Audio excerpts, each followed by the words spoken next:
patat met mayonaise en aan drop.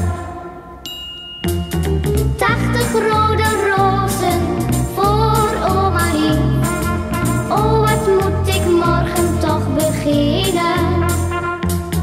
Ik zal haar dan vragen, omaatje lief, toe vergeef me nu toch alstublieft.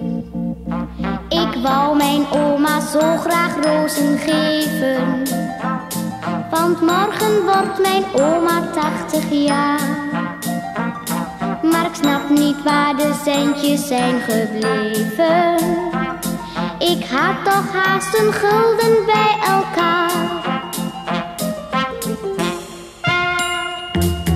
80 rode rozen voor oma lief. Oh, die zou ik haar graag willen geven. Ik zou haar dan zeggen, omaatje lief, het is voor uw verjaardag alstublieft. Maar de centjes uit mijn spaarpot die zijn op. Aan patat met mayonaise en aan drop. 80 rode rozen voor oma lief.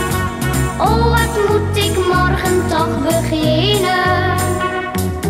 Ik zal haar dan zeggen, omaatje lief, ik wou 80 rozen halen, ik had geen geld om te betalen.